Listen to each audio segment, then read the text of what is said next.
जी नाज़रीन, block one जा ही रहवासी आहिनि, औरतूं आहिनि, मर्द आहिनि, जेके कंपनी जी ज़्यादतनि जे ख़िलाफ़ एहतजाज कनि पिया। ही कहिड़ो मुतालबो कनि था, अचो त हिननि सां ॻाल्हि ॿोल कयूं। असांखे 7-8 ॾींहं लगातार असीं एहतजाज करे चुका आहियूं। असांजी कंहिं बि वसवारे का असांजी अपील या ॻाल्हि न ॿुधी आहे। वन ब्लॉक नंबर जे जेके बि साइनो सिंध जा जेके बि आहिनि अमलदार आहिनि, असां सां नाजाइज़ियूं कयूं, असां सां जेके वाइदा करे एग्रीमेंटूं करे उन्हनि तां फ्री विया आहिनि। ऐं इहे वॾा रिश्वतखोर आहिनि ऐं रिश्वत वठी पंहिंजे मन मर्ज़ी ऐं पंहिंजे माण्हुनि खे रखनि था। ये थर जा ग़रीब आवाम हिननि जो गुज़र सफ़र जेको माल ते आहे, उन्हनि जे ग्वाचरनि ते आहे, उन्हनि ते कब्ज़ा कया पिया वञनि।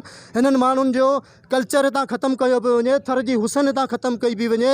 थर जा जेके नुमाइंदा आहिनि वोट वठण खां पोइ केॾांहुं विया, जॾहिं थर न रहंदो, माण्हू न रहंदा, तव्हांजूं सीटूं केॾांहुं वेंदियूं। ख़ुदारा हिन ग़रीब आवाम सां गॾु ॿियो बदमस्त कंपनियूं आयूं आहिनि, उहे ॾाढियूं तज़लील कनि पियूं, को बि आवाम जो ख़्यालु न पियो कयो वञे। असां वसवारनि ऐं सिंध गवर्नमेंट खे अपील करियूं था त हिननि सां तदारक कयो वञे। मक़ामी जेके नौजवान आहिनि उन्हनि खे रोज़गार नथो ॾिनो वञे थी, उन्हनि खे कढियो वञे थो। बक़ाया धारियां जेके आहिनि ॿियनि ज़िलनि खां या ॿियनि सूबनि खां उन्हनि खे हिते एंगेजमेंट करे उन्हनि खे नौकरियूं ॾिनियूं वञनि थियूं, सिर्फ़ु रिश्वत वठी।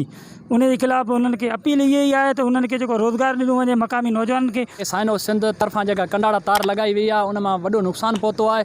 असां उन्हनि खे अर्ज़ु कंदासीं त या त इहा तार घाटी कई वञे जंहिं मां असांजो माल न अंदरि वञे।